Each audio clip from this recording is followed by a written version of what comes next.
Sisters எல்லாரும் எப்படி இருக்கீங்க? இன்னைக்கு நம்ம வாங்க சாப்பிடலாம்ல. நம்ம பார்க்க போற ரெசிபி தந்தூரி சிக்கன். நான் வந்து இது அவன்ல செய்ய போறேன். அப்படி உங்ககிட்ட அவன் இல்லைன்னா ஏதாவது ஒரு ஓப்பன் ஸ்பேஸ்ல கனல் போட்டு நீங்க இதை வந்து கிரில் பண்ணிக்கலாம். அவன்ல பண்றதுனால நான் வந்து சிக்கனை முழுசாவே எடுத்திருக்கேன். ஏன்னா நம்ம முதல்ல கொஞ்சம் பேக் பண்ணாதான் அது உள்ள வரைக்கும் வேகும். நீங்க வந்து கனல்ல பண்றதா இருந்தா சின்ன சின்ன துண்டுகளா எடுத்துக்கோங்க. ஸோ இதை எப்படி பண்றதுன்னு பார்க்கலாம் வாங்க. ஒரு கப் அளவுக்கு தயிர் எடுத்துக்கோங்க. அதை வந்து ஒரு துணியில கட்டி தொங்க விட்டுருங்க. ஒரு அரை மணி நேரத்துக்கு அப்புறமா பார்த்தீங்கன்னா அதுலேருந்து அந்த தண்ணியெல்லாம் நல்லா இறங்கியிருக்கும், சீஸ் மாதிரி இருக்கும்.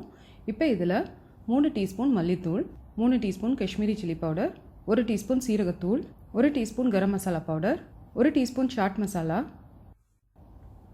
அரை டீஸ்பூன் மஞ்சள் தூள், 1 டீஸ்பூன் போல் இஞ்சி பூண்டு விழுது, தேவையான அளவுக்கு உப்பு, ஒரு பெரிய எலுமிச்சை பழத்தோட சாறு. இப்போ இதை நல்லா கலந்துருவோம். தண்ணி எதுவுமே சேர்க்காதீங்க, தண்ணி சேர்க்காமல் நல்லா கலந்துக்கோங்க.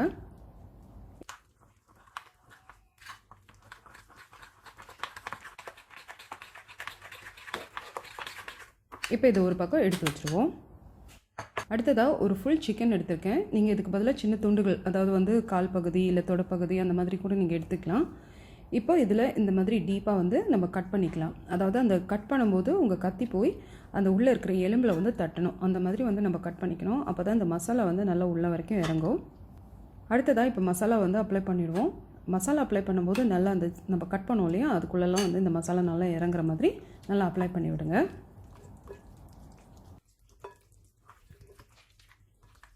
இப்போ இதை மினிமம் ஒரு 2 மணி நேரமாவது நம்ம வந்து ஊற வைக்கணும்.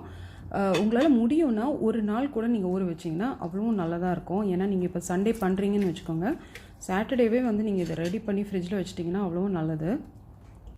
அடுத்ததாக அவனில் வந்து மேக்ஸிமம் டெம்பரேச்சர் செட் பண்ணிக்கலாம். நீங்கள் எந்த அவன் யூஸ் பண்ணுறீங்களோ, கேஸ் அவன், ஓடிஜி, இல்லைனா வந்து மைக்ரோவேவ் கன்வெக்ஷனல் அவன், எது யூஸ் பண்ணுறீங்களோ அது மேக்ஸிமம் டெம்பரேச்சர் செட் பண்ணிக்கோங்க.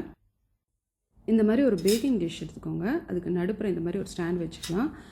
நான் வந்து யூஸ் பண்ணுறது பார்த்தீங்கன்னா இந்த கேக்லாம் கூல் பண்ணுறதுக்கு யூஸ் பண்ணுவாங்களே அந்த ரேக்கை வச்சுட்டேன். அதுக்கு மேலே வந்து சிக்கனை வச்சுட்டு இப்போ உள்ளே வச்சுடுவேன். சிக்கன் வந்து ஃபஸ்ட்டு வேகணும். வெந்தால் தான் வந்து அதுக்கப்புறமா அதை வந்து நம்ம கிரில் பண்ண முடியும். ஏன்னா அவனில் பண்ணும்போது நம்ம அப்படி தான் பண்ணி ஆகணும். டைரெக்டாக எடுத்து கிரில் பண்ணிங்கன்னா வெளியில் வந்து வெந்துடும், உள்ளே வந்து பச்சையாகவே இருக்கும். ஸோ ஃபஸ்ட்டு வந்து நம்ம இது ஒரு 50 நிமிஷத்துலேருந்து 1 மணி நேரமாவது நம்ம வந்து வேக விடலாம்.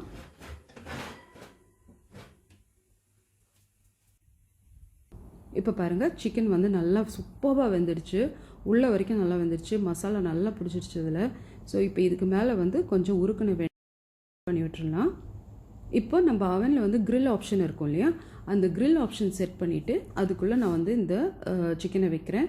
இப்போ நான் ஜஸ்ட்டு நெருப்புக்கிட்டேயே வைக்கிறனால அந்த கிரில்லிங் நல்லா சூப்பராக வரும். கூடவே வந்து ஒரு பீஸ் கனல் வைக்கிறேன். அந்த கனல் வைக்கிறனால அந்த தந்தூரி சிக்கன் ஸ்மெல் வரும். ஸோ அதையும் ஒரு கூடயே வச்சுருக்கேன். இப்போ இதுக்கு ஒரு சட்னி ரெடி பண்ணிப்போம். அதுக்கு கொஞ்சமாக புதினா, ஒரு பச்சை மிளகா,